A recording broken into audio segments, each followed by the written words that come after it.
कभी कभी डर सिर्फ एक भावना नहीं होता, वो किसी की मौजूदगी का सबूत होता है। कहते हैं कांतारा का जंगल अब भी जिंदा है। वो बोलता नहीं, बस सुनता है। और जब कोई उसे चुनौती देता है तो वो बोलता नहीं, पुकारता है। दोस्तों, स्वागत है विंग्स ऑफ होप वाईटी में। आज की कहानी सिर्फ डरावनी नहीं, बल्कि आत्मा और प्रेम के बीच की लड़ाई है। कहानी का नाम है कांतारा, आत्मा का जंगल।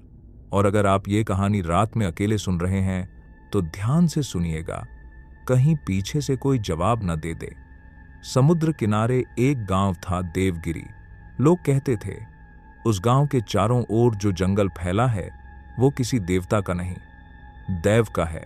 वहां हर साल एक भूत कोला होता, जहां इंसान और आत्मा का संगम होता है। लोग मानते थे कि उस रात दैव उतरता है और जिसके अंदर समा जाए वो इंसान नहीं रहता। उस गांव में आया एक शहर का लड़का आरव। पर्यावरण अधिकारी था, पर दिल में अहंकार भी। वो कहता था ये सब अंधविश्वास है, पर जब उसने जंगल में कदम रखा तो मिट्टी की खुशबू नहीं, खून की गंध आई। वहीं उसकी मुलाकात हुई मालिनी से। गांव की लड़की, आंखों में रहस्य, आवाज में शांति। वो बोली, इस जंगल की हर सांस में आत्मा है और वो तुम्हें पहचानती है। आरव हंस पड़ा। आत्मा? मैं बस पेड़ बचाने आया हूं, डराने नहीं। मालिनी मुस्कुराई, बोली, डर डराने वालों से नहीं, उनसे होता है जो वाकई मौजूद होते हैं। पहली रात जब आरव जंगल के पास अपने टेंट में सोया, उसे लगा जैसे किसी ने उसका नाम पुकारा, आरव। उसने फ्लैशलाइट ऑन की, कुछ नहीं था। पर जब वो पलटा तो मिट्टी पर 2 गीले पैरों के निशान थे।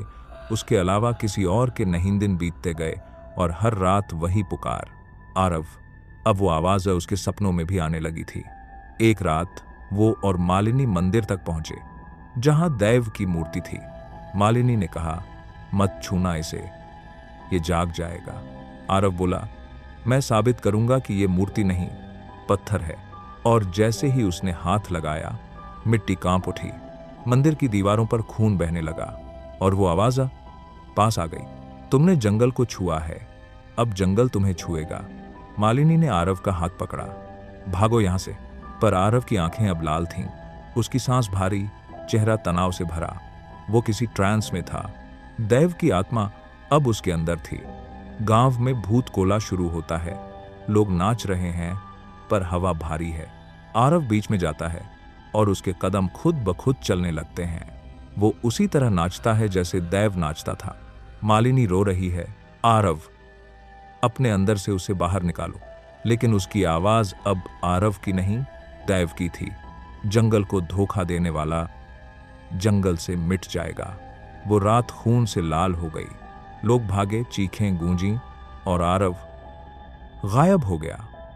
अगली सुबह गांव शांत था, सब खत्म लग रहा था। मालिनी मंदिर में गई, जहां मिट्टी पर एक आखिरी निशान था, 2 कदमों के बीच एक तीसरा, दैव का। वो फुसफुसाई, तू गया नहीं, लौटेगा। उस रात जब सब कुछ खामोश हुआ, मिट्टी ने सांस ली और उसी सांस से आरव फिर से जन्मा। लेकिन अब वो इंसान नहीं था। उसकी आंखों में वही गहराई थी जो जंगल में होती है। मालिनी ने उसे देखा, आरव, तू जिंदा है? पर आरव ने सिर्फ मुस्कुराया, जिंदा नहीं मालिनी, जागा हूं। वो अब जंगल की भाषा समझ सकता था। पत्ते, हवा, यहां तक कि परिंदों की चुप्पी, सब कुछ उससे बात कर रहे थे। लेकिन जब उसने अपनी परछाई देखी तो देखा उसके पीछे एक और साया था। दैव का देवगिरी गांव में अब भूत कोला नहीं होता था। लोग कहते थे दैव नाराज है। कई किसान गायब हो गए थे। जंगल हर दिन थोड़ा और पास आ रहा था। मालिनी जानती थी अब उसे आरव को बचाना होगा, इससे पहले कि वो पूरी तरह दैव बन जाए। एक रात वो मंदिर गई, जहां दीवारों पर खून से एक आकृति बनी थी, आरव की। वो घुटनों पर बैठी, बोली, दैव, जो भी है बस उसे माफ कर दे। और तभी दीवार से एक आवाज आई, माफी जंगल नहीं देता, बस सौदा करता है। मालिनी ने देखा, आरव उसके सामने था, पर उसकी आंखों में आग थी। मालिनी, तूने मुझे बचाने की कोशिश की, पर अब मैं नहीं, जंगल बोल रहा हूं। वो दोनों अब एक ही जंगल के दो हिस्से बन चुके थे, एक जीवन का, एक मृत्यु का। मालिनी ने उसे छूने की कोशिश की, पर उसके हाथ की उंगलियां राख में बदल गईं। आरव बोला, हर इंसान का एक पेड़ होता है मालिनी, जब वो कटता है तो आत्मा भटकती है। मालिनी की आंखों से आंसू बहे, तो मुझे भी तेरे साथ बांध ले आरव, अगर तू जंगल है तो मैं तेरी मिट्टी बन जाऊंगी। उस रात दोनों ने जंगल की जड़ में दीपक जलाया। हवा थम गई, दैव की मूर्ति पिघलने लगी और उनमें से एक पुकार आई, प्रेम से बड़ा यज्ञ कोई नहीं। पर कहानी यहां खत्म नहीं होती। दैव की आत्मा तो बस एक संरक्षक थी, असल श्राप था मृगराज की आत्मा। सदियों पहले एक राजा ने इस जंगल की देवी को धोखा दिया था। उसकी आत्मा हर 100 साल में एक इंसान में उतरती थी। आरव उसका नया वाहक बन चुका था। दैव उसे रोक नहीं सकता था। मालिनी ही उसका एकमात्र सहारा थी।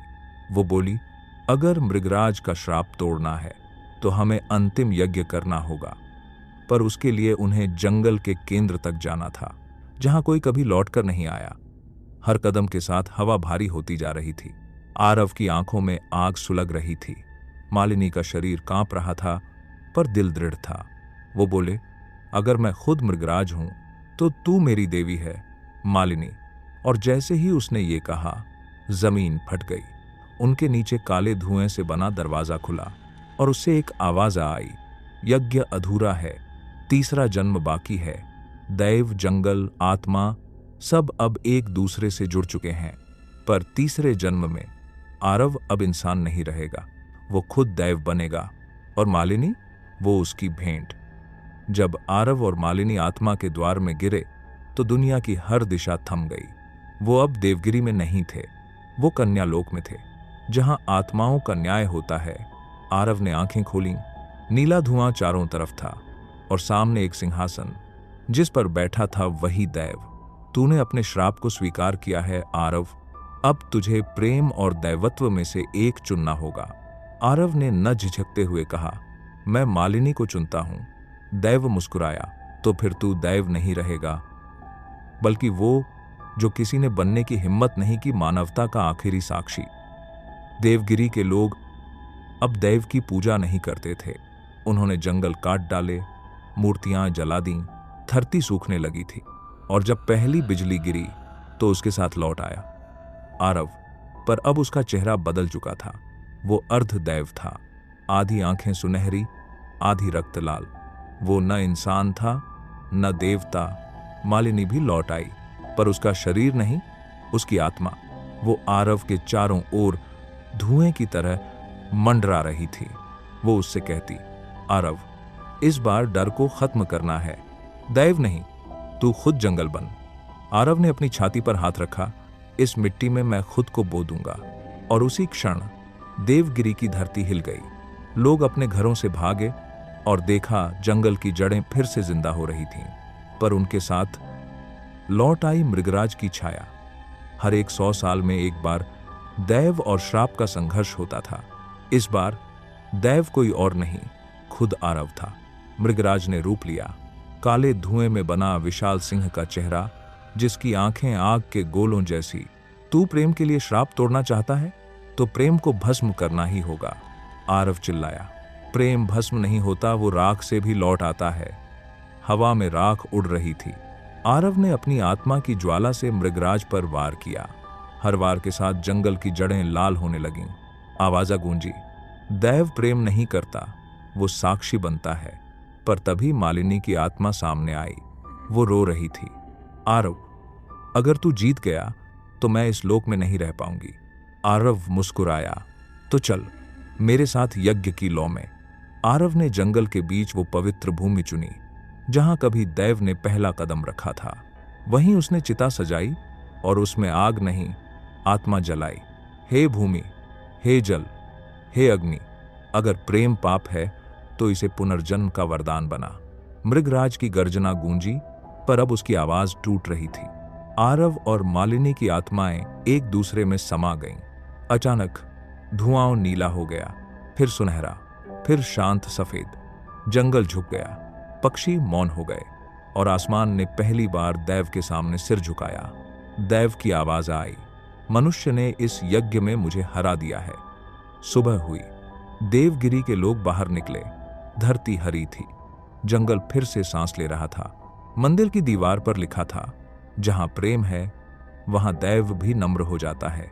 आरव और मालिनी अब दिखाई नहीं दे रहे थे, पर हर हवा के झोंके में, हर पत्ते की सरसराहट में उनकी हंसी सुनाई देती थी।